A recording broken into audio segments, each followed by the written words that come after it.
To reconstruct the scene, the forensic engineers turned to sophisticated computer animation to show exactly what happened during the explosion. What we had to do was recreate this explosion as accurately as possible, given the information that was given to us.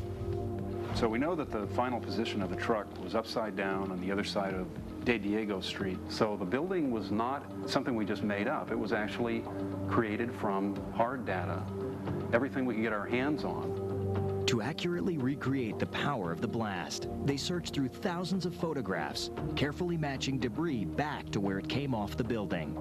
As an example, what we have here is the roll-up door on the side of the building. It flies out and lands on top of a car. And we did this many times, dealing with many different parts of this building.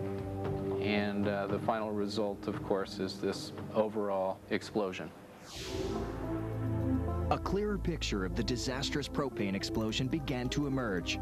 First, a plastic pipe was damaged.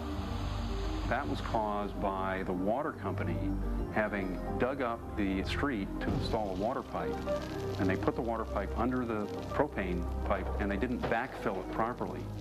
Over time, the pipe bent and cracked, leaking a cubic foot of propane per minute. With that pipe, there was no doubt there was more than sufficient fuel. The gas then flowed along pipes under the street. From there, it was able to seep into the basement itself through cracks and through other piping and so forth that left that particular area. Finally, enough of that had filled the area until it reached a point where it could have ignition, and then it was set off. Obviously, it was just an accident waiting to happen, and we had the explosion. The spark that ignited it may have come from an air conditioning unit or the elevator motor. To investigators, the exact source was irrelevant. An explosion was only a matter of time. We were able to determine that the amount of propane and air that accumulated and ignited in the Humberto Vidal basement was equivalent to about 300 pounds of dynamite.